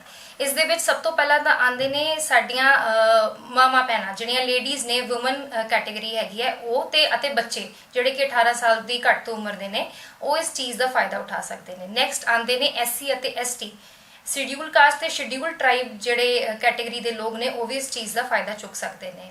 ਇਸ ਤੋਂ ਇਲਾਵਾ ਆਉਂਦੇ ਨੇ ਡਿਸੇਬਲਡ ਲੋਕ ਜਿਹੜੇ ਕਿ ਕਿਸੇ ਵੀ ਤਰੀਕੇ ਨਾਲ ਡਿਸੇਬਲਡ ਨੇ, ਚਾਹੇ ਉਹ ਫਿਜ਼ੀਕਲੀ ਹੋਣ ਚਾਹੇ ਉਹ ਮੈਂਟਲੀ ਹੋਣ, ਉਹ ਇਸ ਚੀਜ਼ ਦਾ ਵੀ ਲਾਭ ਉਠਾ ਸਕਦੇ ਨੇ। ਇਸ ਤੋਂ ਇਲਾਵਾ ਫਿਜ਼ੀਕਲੀ ਮੈਂਟਲੀ ਦਾ ਵੀ ਕੋਈ ਰੇਸ਼ ਹੈਗਾ ਕਿ ਇੰਨੇ ਪਰਸੈਂਟੇਜ ਦੇ ਹੋਣ ਤਾਂ ਫੇਰ ਹੀ ਫਾਇਦਾ ਉਠਾ ਸਕਦੇ ਨੇ ਕਿ ਜਾਂ ਕੋਈ ਵੀ? ਸਰ ਅਜਿਹੀ ਚੀਜ਼ ਬਾਰੇ ਐਕਟ ਵਿੱਚ ਕੋਈ ਗੱਲ ਨਹੀਂ ਲਿਖੀ ਗਈ ਹੈ, ਸਾਇਲੈਂਟ ਇਸ ਚੀਜ਼ ਤੇ। CMO ਵੱਲੋਂ ਇਹਦਾ ਸਰਟੀਫਿਕੇਟ ਦਿੱਤਾ ਜਾਂਦਾ ਹੈ ਕਿ कोनो ਫਿਜ਼ੀਕਲ ਕਿੰਨੇ ਪਰਸੈਂਟ ਹੈ ਤਾਂ ਉਹਨਾਂ ਫਿਰ ਨੂੰ ਬੈਨੀਫਿਟ ਮਿਲੇਗਾ। ਉਹ ਜਿਹੜਾ ਵੱਖਰੇ ਲੈਵਲ ਤੇ ਹਰ ਸਟੇਟ ਦੇ ਵਿੱਚ ਅਲੱਗ-ਅਲੱਗ ਦੇ ਤੌਰ ਤੇ ਕੀਤਾ ਹੈ। ਸਰ ਇਹਨਾਂ ਤੋਂ ਇਲਾਵਾ ਜੋ ਇੰਡਸਟਰੀਅਲ ਵਰਕਰਸ ਹੁੰਦੇ ਨੇ, ਜਿਵੇਂ ਫੈਕਟਰੀ 'ਚ ਕੰਮ ਕਰ ਰਹੇ ਨੇ ਜਾਂ ਕੋਈ ਮਜ਼ਦੂਰ ਹੈ, ਉਹ ਇੰਕਲੂਡਿਡ ਨੇ। ਦੰਗਾ ਪੀੜਿਤ ਲੋਕ ਨੇ ਕੋਈ, ਉਹ ਵੀ ਇੰਕਲੂਡਿਡ ਨੇ। ਜਾਂ ਜਿੱਥੇ ਕੋਈ ਬਾੜ ਆ ਗਈ ਹੈ, ਸੁੱਖਾ ਪੈ ਗਿਆ, ਐਸੇ ਜੋ ਨੈਚੁਰਲ ਕੈਲੈਮਿਟੀਜ਼ ਦੇ ਪੀੜਿਤ ਲੋਕ ਨੇ, ਉਹ ਇੰਕਲੂਡਿਡ ਨੇ। ਐਂਡ ਲਾਸਟਲੀ ਉਹ ਸਾਰੇ ਲੋਕ ਜਿਨ੍ਹਾਂ ਦੀ ਐਨੂਅਲ ਤਨਖਾਹ, ਜਿਵੇਂ ਕਿ ਅਸੀਂ ਪਹਿਲੇ ਵੀ ਦੱਸਿਆ, ਐਨੂਅਲ ਇਨਕਮ ਜਿਨ੍ਹਾਂ ਦੀ 3 ਹਾਂਜੀ ਐਨੂਅਲ ਇਨਕਮ ਜਿਹੜੀ ਹੈ 3 ਲੱਖ ਤੋਂ ਘੱਟ ਹੈ, ਉਹ ਸਾਰੇ ਹੀ ਐਲੀਜੀਬਲ ਨੇ। ਉਹ ਸਰਕਾਰ ਦੇ ਖਰਚੇ ਤੇ ਫ੍ਰੀ ਲੀਗਲ ਏਡ ਲੈ ਸਕਦੇ ਨੇ। ਜਿਹੜੀਆਂ ਪਹਿਲਾਂ ਇਹਨਾਂ ਨੇ ਕੈਟਾਗਰੀ ਦੱਸੀਆਂ ਨੇ ਉਹਨਾਂ ਵਾਸਤੇ ਇਸ ਤਰ੍ਹਾਂ ਦੀ ਕੋਈ ਲਿਮਿਟ ਨਹੀਂ ਹੈ। ਹਾਂਜੀ। ਇਸ ਤੋਂ ਇਲਾਵਾ ਜਿਹੜੇ ਹੈ ਉਹ ਸਾਰੇ ਜਿਹੜੇ ਜਿਨ੍ਹਾਂ ਦੀ 3 ਲੱਖ ਤੋਂ ਘੱਟ ਆਮਦਨ ਹੈ ਸਾਲਾਨਾ, ਉਹ ਸਾਰੇ ਕਿਸੇ ਵੀ ਕੈਟਾਗਰੀ ਚ ਆਉਂਦੇ ਹੋਣ ਉਹ ਇਹਦਾ ਫਾਇਦਾ ਲੈ ਸਕਦੇ। ਤੇ ਕਿਹੜੇ ਨਹੀਂ ਲੈ ਸਕਦੇ? ਹਾਂ, ਕੁਝ ਇਹ ਵੀ ਨੇ ਉਹਨਾਂ ਨੇ ਲਿਮਿਟ ਕੀਤੀ ਹੋਈ ਹੈ ਕਿ ਜਿਹੜੇ ਨਹੀਂ ਵੀ ਲੈ ਸਕਦੇ। ਕੁਝ ਨੇ ਜਿਨ੍ਹਾਂ ਦੇ ਕੇਸ ਜਿਹੜੇ 50 ਰੁਪਏ ਤੇ ਘੱਟ ਵਾਲੇ ਨੇ ਉਹ ਵੀ ਨਹੀਂ ਲੈ ਸਕਦੇ, ਜਾਂ ਫਿਰ ਜਿਹੜੇ ਕੇਸ ਦੀ ਵੈਲਿਊ 50 ਰੁਪਏ ਤੋਂ ਘੱਟ ਹੈ। ਹਾਂਜੀ, ਕੇਸ ਦੀ ਵੈਲਿਊ ਜਿਹੜੀ 50 ਰੁਪਏ ਤੋਂ ਘੱਟ ਹੈ, ਜਾਂ ਫਿਰ ਵੋਟ ਨਾਲ ਰਿਲੇਟਡ ਕੋਈ ਵੀ ਪ੍ਰੋਸੀਡਿੰਗਸ ਚੱਲ ਰਹੀਆਂ ਉਹਨਾਂ ਦੀ, ਇਲੈਕਸ਼ਨਸ ਨਾਲ ਰਿਲੇਟਡ, ਉਹਨਾਂ ਨੇ ਨਹੀਂ ਲੈ ਸਕਦੇ। ਜਿੱਥੇ ਕੋਈ ਮਾਨਹਾਨੀ ਦਾ ਕੋਈ ਕੇਸ ਹੋਇਆ ਉੱਥੇ ਵੀ ਇਹ ਵਾਲੀ ਸੇਵਾ ਨਹੀਂ ਮਿਲ ਸਕਦੀ। ਇਸ ਤੋਂ ਇਲਾਵਾ ਕੋਈ ਵੀ ਜਿੱਥੇ ਬੰਦੇ ਦੀ ਕੋਈ ਲੈ ਰਿਹਾ ਸੀ, ਇਹ ਕੁਝ ਹੈ ਕੇਸ ਜਿਨ੍ਹਾਂ ਵਿੱਚ ਦਿੱਤੀ ਗਈ ਸਰਵਿਸ ਹੈ ਸੇਵਾ ਨੂੰ, ਉੱਥੋਂ ਵਾਪਸ ਵੀ ਲੈ ਸਕਦੇ ਨੇ। ਜਿਵੇਂ ਕਿ ਕੋਈ ਕੇਸ ਚੱਲ ਰਿਹਾ, ਬੰਦੇ ਦੀ ਮੌਤ ਹੋ ਚੁੱਕੀ ਹੈ, ਉੱਥੇ ਵੀ ਇਹ ਜਿਹੜੀਆਂ ਸੇਵਾਵਾਂ ਨੇ ਇਹ ਲਈਆਂ ਜਾ ਸਕਦੀਆਂ ਨੇ ਵਾਪਸ। ਜਾਂ ਫਿਰ ਕਿਸੇ ਨੇ ਕੋਈ ਝੂਠਾ ਕੇਸ ਕੀਤਾ ਹੈ, ਜੇ ਪਤਾ ਲੱਗ ਗਿਆ ਕੇਸ ਦੇ ਵਿੱਚ ਜਾ ਕੇ, ਜਾਂ ਇਹ ਸੇਵਾਵਾਂ ਨੂੰ ਵਾਪਸ ਲਿਆ ਜਾ ਸਕਦਾ ਹੈ। ਜਾਂ ਫਿਰ ਜਿੱਥੇ ਜਿਹੜੇ ਐਡਵੋਕੇਟਸ ਉਹਨਾਂ ਨੂੰ ਸੇਵਾ ਲਈ ਹੈ, ਉਹਨਾਂ ਨਾਲ ਕੋਈ ਪਾਰਟੀ ਜਿਹੜੀ ਕੋਆਪਰੇਟ ਨਹੀਂ ਕਰ ਸਕਦੀ, ਜਾਂ ਫਿਰ ਕੋਈ ਹੋਰ ਵਕੀਲ ਉਹਨਾਂ ਨੇ ਬਾਹਰੋਂ ਕਰ ਲਿਆ, ਉਹਨਾਂ ਤੇ ਫਿਰ ਜਾ ਕੇ ਉਹਨਾਂ ਨੂੰ ਇੱਥੋਂ ਵਾਪਸ ਲਈ ਜਾ ਸਕਦੀ ਹੈ। ਜੇ ਇਹ ਸੇਵਾਵਾਂ ਜੇ ਵਾਪਸ ਲਈਆਂ ਜਾਂਦੀਆਂ ਨੇ ਜਿਹੜੇ ਕਾਰਨ ਦੱਸੇ ਨੇ ਮੈਡਮ ਨੇ, ਹਾਂਜੀ, ਤਾਂ ਉਸ ਤੋਂ ਫਿਰ ਉਹ ਜਿਹੜਾ ਪੈਸਾ ਖਰਚ ਕੀਤਾ ਗਿਆ ਗਵਰਨਮੈਂਟ ਵੱਲੋਂ ਉਹ ਰਿਕਵਰ ਵੀ ਕੀਤਾ ਜਾ ਸਕਦਾ। ਜੇ ਧੋਖੇ ਨਾਲ ਉਹਨੇ ਕਹਿਤਾ ਜਾਂ ਕੰਸੀਲਮੈਂਟ ਆਫ ਫੈਕਟ ਹੈ ਜਾਂ ਗਲਤ ਬਿਆਨੀ ਕਰਕੇ ਕੋਈ ਕਰ ਲਿਆ, ਤੇ ਉਹ ਪੈਸਾ ਜਿਹੜਾ ਹੈ ਉਸਕੋ ਵਾਪਸ ਵੀ ਲਿਆ ਜਾ ਸਕਦਾ। ਸਰ ਇਸ ਸੈਕਸ਼ਨ ਦਾ ਇਹੀ ਅਲਟੀਮੇਟਲੀ ਇਹੀ ਕਨਕਲੂਜਨ ਹੈ ਕਿ ਇਸ ਸੈਕਸ਼ਨ ਦੇ ਵਿੱਚ ਉਹ ਚਾਹੁੰਦੀ ਨਹੀਂ ਗਵਰਨਮੈਂਟ ਕਿ ਜਿਹੜੇ ਲੋੜਵੰਦ ਇਨਸਾਨ ਨੇ, ਗਰੀਬ ਇਨਸਾਨ ਨੇ, ਆਰਥਿਕ ਲੈਵਲ ਤੇ ਗਰੀਬ ਨੇ, ਜਾਂ ਤਾਂ ਸਮਾਜ ਵਿੱਚ ਆਪਣੇ ਉਪੇਖਿਤ ਦਰਜੇ ਕਰਕੇ ਕਿਸੇ ਤਰੀਕੇ ਨਾਲ ਨਕਾਰੇ ਜਾ ਰਹੇ ਨੇ, ਉਹਨਾਂ ਨੂੰ ਇਸ ਸੁਵਿਧਾਵਾਂ ਦਾ ਲਾਭ ਹੋਵੇ। ਇਹ ਨਹੀਂ ਹੋਣਾ ਚਾਹੀਦਾ ਕਿ ਫ੍ਰੀ ਲੀਗਲ ਏਡ ਦੀ ਅਗਰ ਪ੍ਰੋਵੀਜ਼ਨ ਗਵਰਨਮੈਂਟ ਨੇ ਬਣਾ ਦਿੱਤੀ as a matter of right ਸਾਨੂੰ ਦੇ ਦਿੱਤੀ, ਤਾਂ ਉਸ ਚੀਜ਼ ਦਾ ਮਿਸਯੂਜ਼ ਨਾ ਕੀਤਾ ਜਾਵੇ। ਤੇ ਇਸ ਮਿਸਯੂਜ਼ ਨੂੰ ਰੋਕਣ ਲਈ ਗਵਰਨਮੈਂਟ ਨੇ ਇਹ ਪ੍ਰੋਵੀਜ਼ਨਸ ਬਣਾਈਆਂ ਨੇ ਕਿ ਇਸ ਚੀਜ਼ ਦਾ ਜਿਹੜਾ ਅਸਲੀ ਲੋੜਵੰਦ ਇਨਸਾਨ ਨੇ, ਇਸ ਚੀਜ਼ ਦਾ ਫਾਇਦਾ ਉਹਨਾਂ ਨੂੰ ਹੀ ਮਿਲੇ, ਤਾਂ ਕਿ ਜਿਹੜਾ ਸਾਨੂੰ ਹੱਕ ਮਿਲਿਆ ਹੈ, ਜਿਹੜਾ ਸਾਡਾ ਸੰਵਿਧਾਨਿਕ ਹੱਕ ਹੈ, ਇਸ ਹੱਕ ਦਾ ਜਿਹੜਾ ਲਾਭ ਹੈ ਸਾਰੇ ਲੋਕਾਂ ਨੂੰ ਇਕੁਅਲੀ ਮਿਲੇ, ਕਿਉਂਕਿ ਅਸੀਂ ਨਾਗਰਿਕ ਹਾਂ ਕੰਟਰੀ ਤੇ, ਸਾਨੂੰ ਇਹ ਹੱਕ ਮਿਲਣਾ ਚਾਹੀਦਾ। ਡਾਕਟਰ ਸਾਹਿਬ ਦੱਸਿਓ ਕਿ ਜਿਹੜੀ ਫ੍ਰੀ ਲੀਗਲ ਏਡ ਦਾ ਤੁਸੀਂ ਕੀ ਸੰਦੇਸ਼ ਦੇਣਾ ਚਾਹੋਗੇ? ਦੇਖੋ, ਸਾਡੇ ਸੰਵਿਧਾਨ ਦੇ ਵਿੱਚ ਜਿਸ ਤਰ੍ਹਾਂ ਕਿ ਆਪਾਂ ਡਿਸਕਸ ਕਰ ਚੁੱਕੇ ਹਾਂ ਕਿ ਬਹੁਤ ਸਾਰੀਆਂ ਪ੍ਰੋਵੀਜ਼ਨ ਕੀਤੀਆਂ ਗਈਆਂ। ਉਸ ਤੋਂ ਬਾਅਦ ਸਾਡੇ ਲਾਅ ਦੇ ਵਿੱਚ ਜਿਹੜੀ ਹਾਇਰਾਰਕੀ ਹੁੰਦੀ ਹੈ, ਉਹ ਕਨਸਟੀਟਿਊਸ਼ਨ ਤੋਂ ਬਾਅਦ ਐਕਟ ਹੁੰਦਾ। ਐਕਟ ਪਾਰਲੀਮੈਂਟ ਵੱਲੋਂ ਪਾਸ ਹੋ ਸਕਦਾ ਜਾਂ ਸਟੇਟ ਲੈਜਿਸਲੇਚਰ ਵੱਲੋਂ ਹੋ ਸਕਦਾ। ਜਿਵੇਂ ਕਿ ਇਹ ਜਿਹੜਾ ਐਕਟ ਹੈ ਪਾਰਲੀਮੈਂਟ ਵੱਲੋਂ ਪਾਸ ਕੀਤਾ ਗਿਆ, ਜਿਹੜਾ ਲੀਗਲ ਸਰਵਿਸ ਅਥਾਰਟੀਜ਼ ਐਕਟ ਹੈ, ਉਸ ਤੋਂ ਬਾਅਦ ਰੂਲਸ ਬਣਦੇ ਨੇ ਔਰ ਰੂਲਸ ਦੇ ਮੁਤਾਬਕ ਉਹਨਾਂ ਦੀ ਇੰਪਲੀਮੈਂਟੇਸ਼ਨ ਹੁੰਦੀ ਹੈ। ਸੋ ਸਾਰੀ ਜਗ੍ਹਾ ਤੇ ਬਹੁਤ ਅੱਛੀਆਂ ਪ੍ਰੋਵੀਜ਼ਨਸ ਕੀਤੀਆਂ ਗਈਆਂ। ਈਵਨ ਸਾਡੀ ਜੁਡੀਸ਼ਰੀ ਵੱਲੋਂ ਵੀ ਬਹੁਤ ਸਾਰੇ ਜਿਹੜੇ ਪਹਿਲਾਂ ਕਾਨੂੰਨ ਪਾਸ ਕਰਕੇ, ਕਿਉਂਕਿ ਜਦੋਂ ਅਜੇ ਹਾਲੇ ਇਹ ਕਾਨੂੰਨ ਨਹੀਂ ਸੀ ਬਣਿਆ, ਲੇਕਿਨ ਉਹਨਾਂ ਨੇ ਆਰਡਰ ਪਾਸ ਕਰਕੇ ਉਹਨਾਂ ਨੇ ਉਹਨੂੰ ਕਾਨੂੰਨ ਦੀ ਸ਼ੇਪ ਦੇ ਦਿੱਤੀ ਅੰਡਰ ਵੇਰੀਅਸ ਪ੍ਰੋਵੀਜ਼ਨਸ। ਜਿਸ ਤਰ੍ਹਾਂ ਆਰਟੀਕਲ 21 ਹੈ, ਰਾਈਟ ਟੂ ਲਾਈਫ ਨਾਲ ਰਿਲੇਟਡ ਹੈ, ਤਾਂ ਉਹਦਾ ਜਿਹੜਾ ਸਕੋਪ ਸੀ ਉਹਨੂੰ ਐਕਸਪੈਂਡ ਕਰਕੇ ਇਹ ਜਿਹੜਾ ਫ੍ਰੀ ਲੀਗਲ ਏਡ ਹੈ ਉਹਨੂੰ ਵੀ ਉਹਦੇ ਵਿੱਚ ਇਨਕਲੂਡ ਕੀਤਾ ਗਿਆ। ਇਸ ਤਰ੍ਹਾਂ ਆਰਟੀਕਲ 14 ਦੇ ਵਿੱਚ ਰਾਈਟ ਟੂ ਇਕੁਐਲਿਟੀ ਦੀ ਗੱਲ ਕੀਤੀ ਗਈ ਹੈ। Equal protection of law and equality before ਲਾ, ਤਾਂ ਉਹਦਾ ਵੀ ਕਨਸੈਪਟ ਜਿਹੜਾ ਹੈ ਕੋਰਟਾਂ ਨੇ ਉਹਨੂੰ ਇੰਟਰਪ੍ਰੈਟ ਇਸ ਤਰ੍ਹਾਂ ਕੀਤਾ ਕਿ ਫ੍ਰੀ ਲੀਗਲ ਏਡ ਦੇਣਾ ਹੀ ਜਿਹੜਾ ਹੈ ਉਹ ਇੱਕ ਉਹਦਾ ਰਾਈਟ ਹੈ, ਉਸ ਫੰਡਾਮੈਂਟਲ ਰਾਈਟ ਦਾ ਪਾਰਟ ਬਣ ਜਾਂਦਾ ਹੈ। ਉਹੀ ਕਿਉਂਕਿ ਤਾਂ ਹੀ ਉਹਨੂੰ ਜਸਟਿਸ ਮਿਲ ਸਕੇਗਾ ਜੇ ਉਹਦੇ ਬਰਾਬਰ ਦਾ ਜਿਹੜੀ ਦੂਜੀ ਪਾਰਟੀ ਹੈ, ਮੰਨ ਲਓ ਪਹਿਲਾਂ ਬਹੁਤ ਇੱਕ ਪਾਸੇ ਬਹੁਤ ਅਮੀਰ ਹੈ, ਬੜਾ ਜ਼ਿਆਦਾ ਜਿਹੜਾ ਹੈ ਇਨਫਲੂਐਂਸ਼ੀਅਲ ਹੈ, ਤਾਂ ਦੂਸਰੀ ਪਾਰਟੀ ਇੱਕ ਵਕੀਲ ਇੰਗੇਜ ਨਹੀਂ ਕਰ ਸਕਦੀ ਜਾਂ ਉਹ ਕੋਰਟਾਂ ਦੇ ਜਿਹੜੀਆਂ ਕੋਰਟ ਫੀਸ ਨੇ ਉਹ ਨਹੀਂ ਪੇ ਕਰ ਸਕਦੀ, ਤਾਂ ਉਹਨੂੰ ਜਸਟਿਸ ਨਹੀਂ ਮਿਲ ਸਕਦਾ। ਸੋ ਆਪਾਂ ਬਰਾਬਰੀ ਦਾ ਹੱਕ ਤਾਂ ਜਿਹੜਾ ਹੈ ਉਹ ਉਲੰਘਣਾ ਸਮਝੀ ਜਾਏਗੀ ਜੇ ਅਸੀਂ ਸਰਕਾਰ ਵੱਲੋਂ ਉਹਨੂੰ ਉਹ ਸੁਵਿਧਾ ਨਹੀਂ ਦਿੰਦੇ। ਸੋ ਇਹ ਸੁਵਿਧਾਵਾਂ ਤਾਂ ਸਰਕਾਰ ਨੇ ਬਹੁਤ ਅੱਛੀਆਂ ਬਣਾਈਆਂ ਨੇ, ਪਰ ਮੇਰੇ ਆਪਣੇ ਵਿਚਾਰ ਦੇ ਮੁਤਾਬਕ ਹੁਣ ਤੱਕ ਕਿਉਂਕਿ ਬਹੁਤ ਸਾਰੇ ਲੋਕ ਜਿਹੜੇ ਇਹਦੇ ਹੱਕਦਾਰ ਨੇ ਉਹ ਉਹਦਾ ਫਾਇਦਾ ਨਹੀਂ ਉਠਾ ਰਹੇ, ਔਰ ਰੀਜ਼ਨ ਇਹ 'ਚ ਇਹ ਲੱਗਦਾ ਜ਼ਿਆਦਾ ਕਿ ਲੋਕਾਂ 'ਚ ਇਹਦੀ ਅਵੇਅਰਨੈਸ ਨਹੀਂ ਹੈ, ਲੋਕਾਂ ਨੂੰ ਪਤਾ ਨਹੀਂ ਹੈ ਜਾਂ ਉਹਨਾਂ ਵਿੱਚ ਇਹਨਾਂ ਦੀ ਜਾਣਕਾਰੀ ਨਹੀਂ ਹੈ ਉਹਨਾਂ ਕੋਲ ਕਿ ਅਸੀਂ ਸਾਡੇ ਕੋਲ ਇਸ ਤਰ੍ਹਾਂ ਦੇ ਜਿਹੜੇ ਰਾਈਟ ਨੇ ਅਸੀਂ ਉਹਨਾਂ ਕੋਲੋਂ ਇਹਦਾ ਫਾਇਦਾ ਉਠਾ ਸਕਦੇ ਹਾਂ। ਸੋ ਮੈਂ ਅਪੀਲ ਕਰਾਂਗਾ ਇਸ ਪਲੇਟਫਾਰਮ ਤੋਂ ਕਿ ਵੱਧ ਤੋਂ ਵੱਧ ਲੋਕਾਂ ਨੂੰ ਇਹਨਾਂ ਸੁਵਿਧਾਵਾਂ ਦਾ ਫਾਇਦਾ ਲੈਣਾ ਚਾਹੀਦਾ। ਜੋ ਡਿਸਟ੍ਰਿਕਟ ਲੈਵਲ 'ਤੇ ਸਾਡੀਆਂ ਅਥਾਰਟੀਜ਼ ਬਣੀਆਂ ਹੋਈਆਂ ਨੇ ਉਹਨਾਂ ਨੂੰ ਅਪਰੋਚ ਕਰਨ, ਤਹਿਸੀਲ ਲੈਵਲ 'ਤੇ ਜਿਹੜੀਆਂ ਅਥਾਰਟੀਜ਼ ਨੇ ਉਹਨਾਂ ਨੂੰ ਅਪਰੋਚ ਕਰਨ, ਤਹਿਸੀਲ ਲੈਵਲ 'ਤੇ ਵੀ ਜਿਹੜਾ ਸੀਨੀਅਰ ਉੱਥੋਂ ਦਾ ਜਿਹੜਾ ਜੁਡੀਸ਼ੀਅਲ ਅਥਾਰਟੀ ਹੁੰਦੀ ਹੈ ਉਹ ਚੇਅਰਮੈਨ ਹੁੰਦਾ, ਬਾਕੀ ਮੈਂਬਰਸ ਹੁੰਦੇ ਆ। ਸੋ ਉਹ ਅਥਾਰਟੀਜ਼ ਰਾਹੀਂ ਜਾ ਕੇ ਇਹਦਾ ਫਾਇਦਾ ਲੈ ਸਕਦੇ। ਇਸੇ ਤਰ੍ਹਾਂ ਸਟੇਟ ਲੈਵਲ 'ਤੇ ਅਗਰ ਹਾਈ ਕੋਰਟ 'ਚ ਕੋਈ ਕੇਸ ਹੈ ਉੱਥੇ ਜਾ ਸਕਦੇ ਨੇ, ਸੁਪਰੀਮ ਕੋਰਟ 'ਚ ਵੀ ਅਗਰ ਕੇਸ ਹੈ ਤਾਂ ਉੱਥੇ ਅਗਰ ਉਹਦੀ ਜਿਹੜੀ ਇਨਕਮ ਹੈ ਉਹ 5 ਲੱਖ ਤੋਂ ਥੱਲੇ ਹੈ ਤੇ ਉਹ ਵੀ ਐਲੀਜੀਬਲ ਹੈ, ਉਹ ਲੀਗਲ ਸਰਵਿਸ ਅਥਾਰਟੀ ਲੈ ਸਕਦੇ। ਇਸੇ ਤਰ੍ਹਾਂ ਹੀ ਲਾਅ ਕਾਲਜਸ ਦੇ ਵਿੱਚ ਜਾਂ ਲਾਅ ਦੇ ਜਿੰਨੇ ਵੀ ਸਾਡੇ ਸੈਂਟਰਸ ਨੇ, ਸੋ ਉਹਨਾਂ ਦੇ ਵਿੱਚ ਵੀ ਅਸੀਂ ਜਿਹੜੀਆਂ ਲੀਗਲ ਏਡ ਕਲੀਨਿਕਸ ਖੋਲ੍ਹੀਆਂ ਨੇ, ਤਾਂ ਉਹਦੇ ਵਾਸਤੇ ਵੀ ਮੈਂ ਅਪੀਲ ਕਰਾਂਗਾ ਕਿ ਲੋਕਾਂ ਨੂੰ ਸਾਡੇ ਕੋਲ ਆਉਣਾ ਚਾਹੀਦਾ। ਸਾਡੇ ਕੋਲ ਜਿਹੜੇ ਸਾਡੇ ਵਿਸ਼ੇਸ਼জ্ञ ਨੇ, ਸਾਡੇ ਜਿਹੜੇ ਐਕਸਪਰਟਸ ਨੇ ਵੱਖਰੇ ਵੱਖਰੇ ਅਦਾਰਿਆਂ ਦੇ ਵਿੱਚ, ਵੱਖਰੇ ਵੱਖਰੇ ਲਾਅ ਦੇ ਨਾਲ ਰਿਲੇਟਡ, ਸੋ ਉਹ ਸਾਡੇ ਅਸੀਂ ਰਾਏ ਦੇਣ ਵਾਸਤੇ ਤਿਆਰ ਹੈ। ਲੋਕ ਆ ਵੀ ਰਹੇ ਨੇ ਪਰ ਉਨੀ ਗਿਣਤੀ 'ਚ ਨਹੀਂ ਆ ਰਹੇ ਜਿੰਨੇ ਅਸੀਂ ਚਾਹੁੰਦੇ ਹਾਂ ਕਿ ਆਉਣੇ ਚਾਹੀਦੇ ਸੀਗੇ। ਇਹ ਸੀਗੇ ਸਾਡੇ ਅੱਜ ਦੇ ਵਿਚਾਰ ਵਿਸ਼ਾ ਫ੍ਰੀ ਲੀਗਲ ਏਡ ਕੀ ਆ, ਜਿਹਦੇ ਤੇ ਸਾਰਿਆਂ ਨੇ ਬੜੀਆਂ ਵਿਚਾਰਾਂ ਦੇ ਨਾਲ ਸਾਂਝ ਪਾਈ ਕਿ ਜਿੱਥੇ ਵੀ ਸਾਡੇ ਦਰਸ਼ਕ ਸੁਣਦੇ ਆ ਉਹ ਇਹ ਸਹੂਲਤ ਨੂੰ ਕਿੱਦਾਂ ਲੈ ਸਕਦੇ ਆ। ਆਉਣ ਵਾਲੇ ਸਮੇਂ ਦੇ ਵਿੱਚ ਤੁਸੀਂ ਇਸ ਖਾਲਸਾ ਕਾਲਜ ਗਵਰਨਿੰਗ ਕੌਂਸਲ ਦੇ ਚੈਨਲ ਨੂੰ ਵੱਧ ਤੋਂ ਵੱਧ ਸਬਸਕ੍ਰਾਈਬ ਕਰੋ, ਸ਼ੇਅਰ ਕਰੋ। ਇੱਦਾਂ ਦੀਆਂ ਵਿਚਾਰ ਚਰਚਾ ਅਸੀਂ ਹੋਰ ਲੈ ਕੇ ਆਵਾਂਗੇ। ਬਹੁਤ ਬਹੁਤ ਧੰਨਵਾਦ।